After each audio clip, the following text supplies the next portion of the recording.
Investment करने से पहले हम सबके दिमाग में एक क्वेश्चन तो ज़रूर आता है कि हम कौन से उस सेक्टर में इन्वेस्ट करें जो आने वाले कुछ टाइम में मार्केट को डोमिनेट करने वाले और हमें बेस्ट पॉसिबल रिटर्न्स दे पाए। और आना भी चाहिए, बहुत जेन्युइन क्वेश्चन है।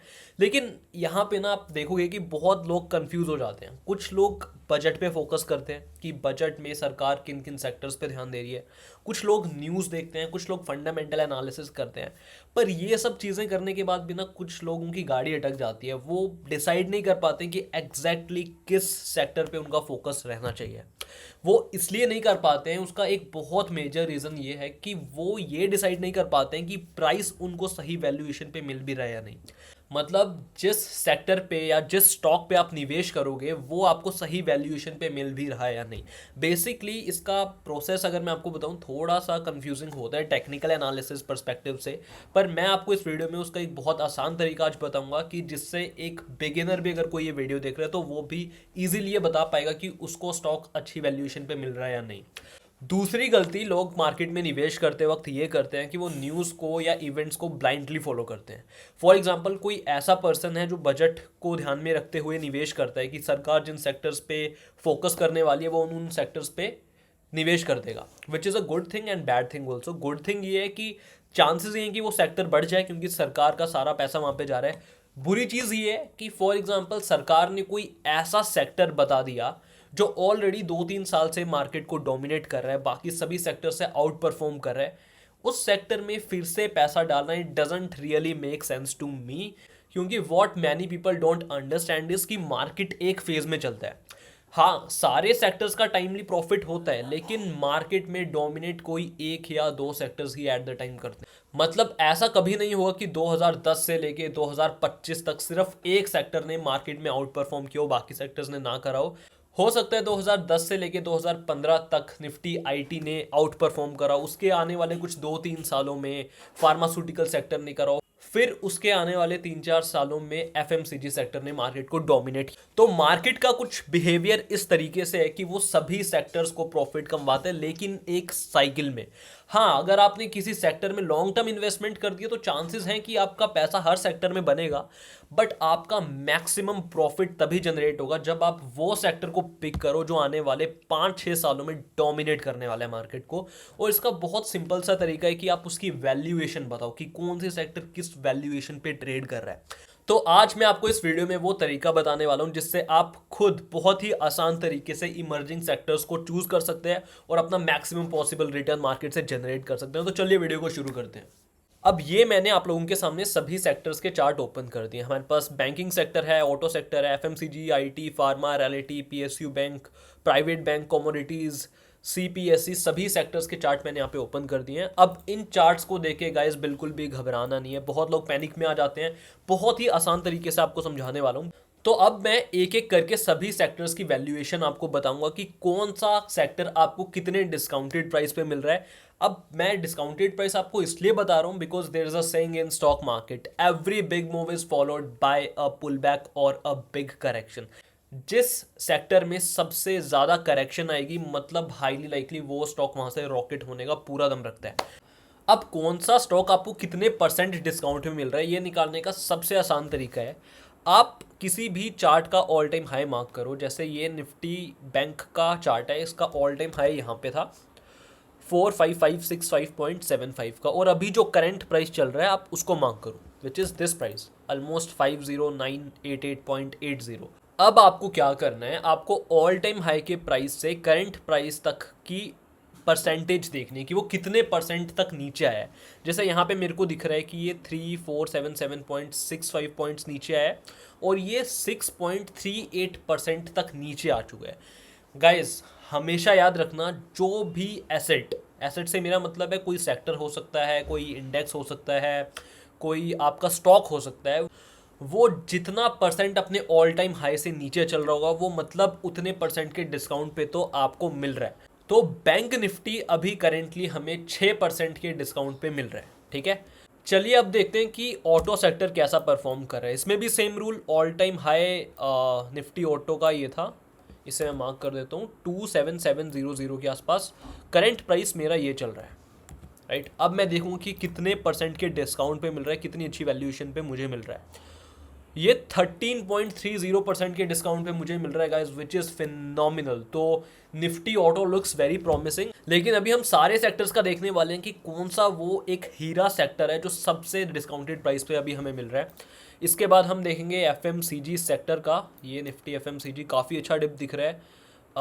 तो इसका ऑल टाइम हाई था ये वाला, विच इज़ 66474, और करेंट प्राइस इसका ऑलमोस्ट ये चल रहा है।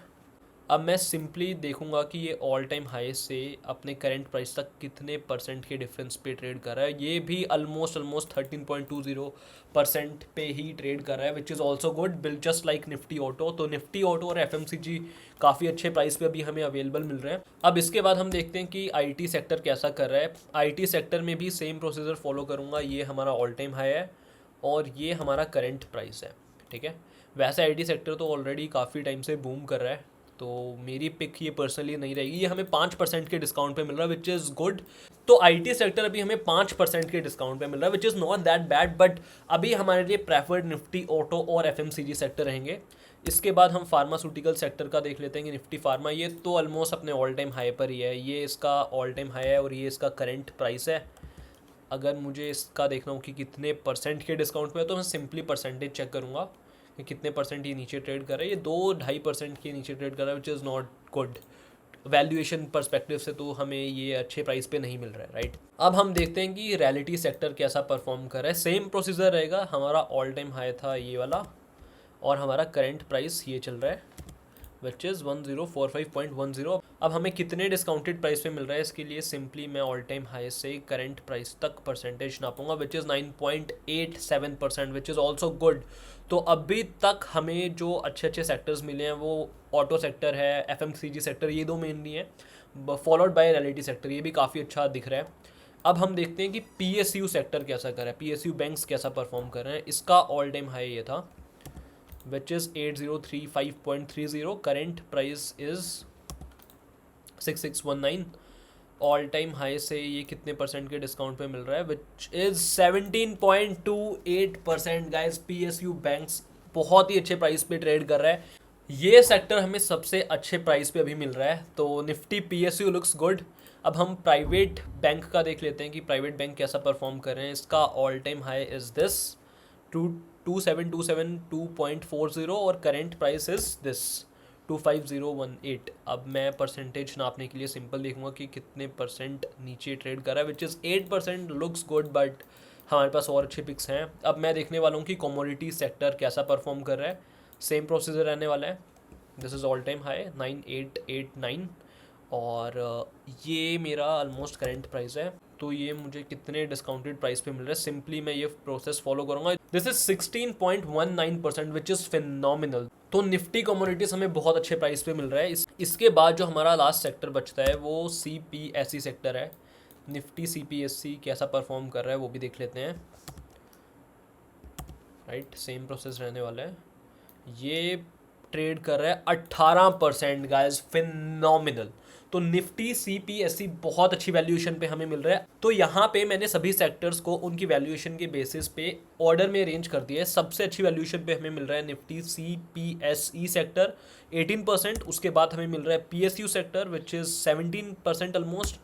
अच्छा गाइज, अब मैं एक चीज़ आपको और बता देता हूँ, 10% से ज़्यादा का डिस्काउंट एक अच्छा डिस्काउंट होता है, ठीक है। तो हमें ये सारे सेक्टर्स अच्छे मिल रहे हैं। ऑटो सेक्टर 13% है, एफएमसीजी भी 13% है, निफ्टी रियलिटी 9-10% है, which is good. Private bank 8%, banking sector हमारा 6% है, आईटी सेक्टर हमारा 5% है, फार्मास्यूटिकल सेक्टर हमारा 2% है। तो वैल्यूएशन के बेसिस पे तो सीपीएसई बहुत अच्छा है गाइज। अगर आपको मेरी बात यकीन नहीं है, जैसे आज है 5 जनवरी 2025 जब मैं वीडियो शूट कर रहा हूँ, अभी आप सीपीएसई सेक्टर्स के जितने स्टॉक्स हैं आप उनके चार्ट्स प्राइसेस को खोल के देखोगे तो उनका प्राइस एक्शन वो बहुत अच्छे अच्छे 60-70% के डिस्काउंटेड प्राइस पे आपको मिल रहे होंगे। तो काफ़ी प्रॉमिसिंग स्टॉक्स लग रहे हैं। मैं पर्सनली बेट लेने वाला हूँ सीपीएसई सेक्टर पे। अब गाइज मैं आपको एक बात बताऊं, अगर आपने इतना काम भी ढंग से कर लिया ना तो आप हमेशा अच्छे स्टॉक्स ही पिक करोगे। अब इसके बाद आप बाकी सारी चीज़ें कर सकते हो। कुछ लोग फंडामेंटल एनालिसिस करते हैं, होल्डिंग्स देखते हैं कि कंपनी कंसिस्टेंट बेसिस पे प्रॉफिट बना पा रही है या नहीं, कंपनी के पास रिवेन्यू आ रहा है, ये सारी चीज़ें इसके बाद आप देखिए। अगर कोई कंपनी बहुत अच्छा परफॉर्म कर रही है लेकिन वो ऑल टाइम हाई पे पहुंची, आसमान की ऊंचाइयों पे, बहुत हाई वैल्यूएशन पे उसका स्टॉक पहुंचा है, तो मैं वो नहीं लूँगा गाइस। तो अगर मेरे पास ये वैल्यूएशन का क्राइटेरिया ही सेटिस्फाई नहीं हो रहा होगा, मैं किसी स्टॉक पे इन्वेस्ट ही नहीं करूंगा गाइज। पहले ये आता है, उसके बाद वो सारी चीज़ें आती हैं। ये पर्सनली मेरे लिए बहुत अच्छे से काम कर रहे पिछले 4-5 सालों से, एंड आई होप ये चीज़ आपके लिए भी काम करे। अब जैसे मैंने आपको यहाँ पे सेक्टर्स तो बता दिए कि कौन से इमर्जिंग सेक्टर्स हो सकते हैं आने वाले कुछ 2-3 सालों के लिए। अब ऐसी मेरे पास और भी बहुत सारी ट्रिक्स हैं जो मैं इन्वेस्टमेंट के लिए यूज़ करता हूँ। अगर आप इस वीडियो में 200 लाइक्स कर देते हो तो मैं आपसे प्रॉमिस करता हूँ कि मैं एक स्टॉक स्पेसिफिक वीडियो भी लाऊंगा कि कौन से स्टॉक्स पे मेरी रडार है, कहाँ पे मैंने इन्वेस्ट किया है, शायद आपको अपना पोर्टफोलियो भी दिखा दूँ। पर उस चीज़ के लिए मुझे आप लोगों से थोड़ा सा एफर्ट चाहिए। आप यहाँ पे 200 लाइक जैसे ही हो जाएंगे मैं तुरंत वीडियो रिलीज कर दूंगा गाइस, ये मेरा प्रॉमिस है। तो मैं मिलता हूँ आपसे ऐसी ही किसी नेक्स्ट वीडियो में। अगर आपको इस वीडियो में थोड़ी भी वैल्यू लगी होगी तो आप इसे सब्सक्राइब कर देना, क्योंकि ऐसी बहुत सारी एजुकेशनल चीज़ें मैं इस चैनल पर लाता रहता हूँ। और अपने उस दोस्त के साथ इस वीडियो को ज़रूर शेयर करना जो मार्केट में निवेश करना चाहता है।